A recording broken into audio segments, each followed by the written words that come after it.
We're a dynamic, vibrant organization that can go out there to communities with one voice, with one face, and with one set of views on policy and a program of action that helps to change the life of communities.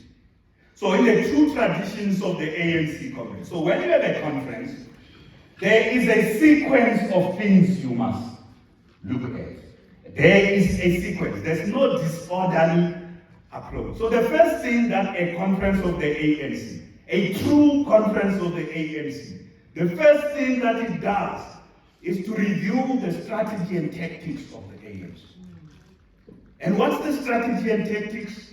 Is the roadmap. It helps us understand what is our struggle about. What is the end goal? What is the objective? Also, it helps us understand the balance of forces. What is the situation in Tshwane? What's our assessment of what's happening in communities?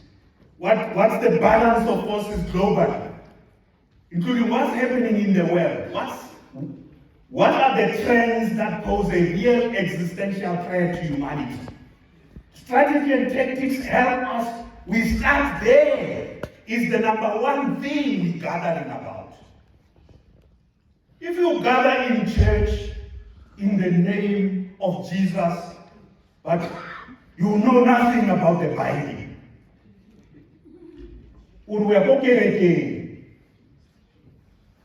not ena ya khabula. We are kereke, urwena ukreste. Mara utali, bukanyana emwe is in Bible. In the ANC, so we start with the strategy and tactics. So the question that this conference, like all conferences, there must be a point where you are going to deal with this question of strategy and tactics, analysis of the balance of forces. So you can advise us. This delegates coming out, you can say, when we go to provincial conference and national conference, we in Tshwane have done a review of the strategy and tactics.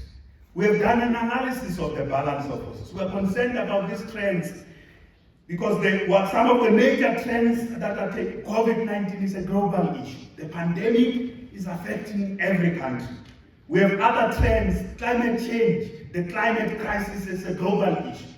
Every part of the world is affected by this. When you see those floods in KZN, we now have, with the war and conflict in Africa, in different regions of Africa, but the war in the Ukraine is impacting on creating a problem for food security and energy security. We now see the escalation increases in the price of food and energy. That has a huge impact. It has a huge impact on ordinary people who live in Mamelodi, or who live in Karampua, or who live in Zitobeni, or who live in Hammanskraal. They are affected by that war. And wars and conflict always hit hard at ordinary people, not those who start them. Not the president who signed the orders and the generals who send the armies. It's ordinary. When war takes place, people who die are ordinary citizens. And that's why we in the ANC are very careful, even when war takes, we take a position of non-alignment.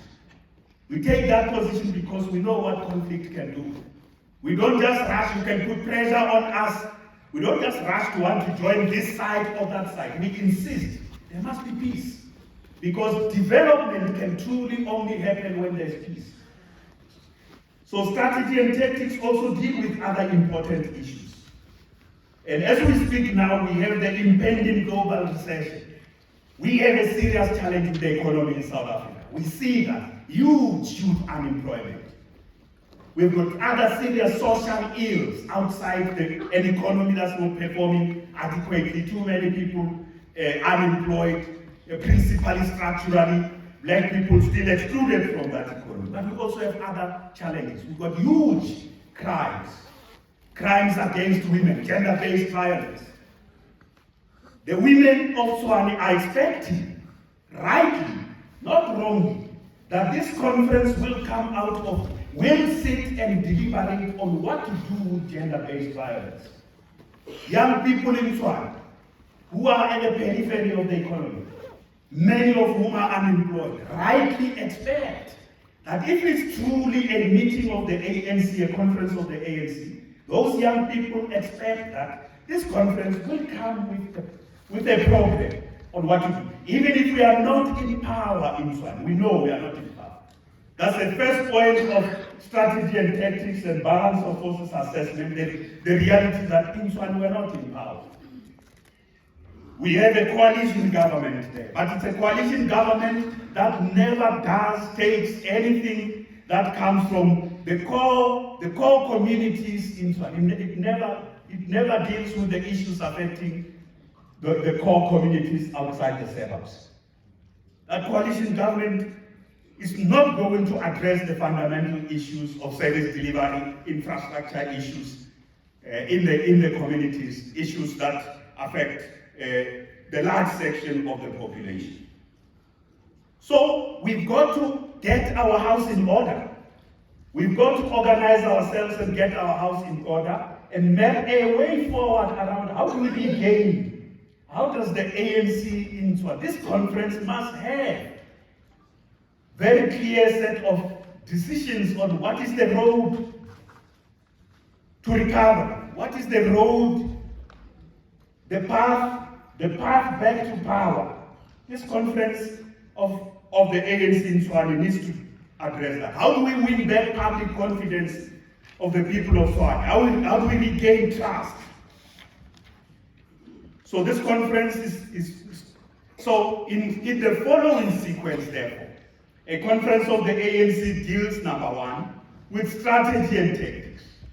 Number two, it reviews the policies. The policies derive from strategy and tactics. ANC policies, all the sectoral policies, a policy on education, on health, policies dealing with crime, dealing with all those policies derive from our strategic perspectives articulated in the strategy and tactics. So, strategy and tactics is the first thing. Secondly, policy review is the second thing. So you can come out here and say, that policy is failing. We can't go to the national conference and continue with the policy that's failing.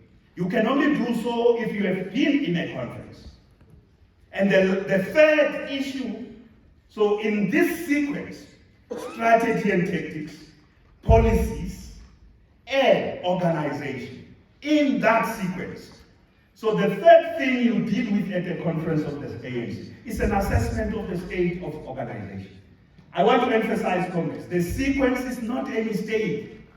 Strategy first, policy, and organization. Organization is an instrument to realize your strategic goals. It's an instrument to pursue your policies. Organization doesn't exist for its own sake. We can't just gather here and then it is all about electing people. That's not ANC. And that is why in the constitution of the ANC, Comrade Joe, there's no word called elective conference.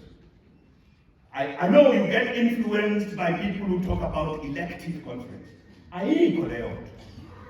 Ayihona, kasipelile ayihona. Ukayibula bukuyelele kwi-constitution. Ayihona. You can search, you will not find this thing called elective conference. It's like looking for something in the Bible that's not there. There's no elective conference. You know why we don't talk of an elective conference? It's only people who are not in the ANC who call themselves analysts. Because once you start thinking elective conference, you will make a fundamental mistake. You will think that a conference is just there about elections. Elections is just but one of the important tasks of a conference. And you can't get to a conference and the first thing you do, you elect. You elect people to do what? There must be clarity of strategy.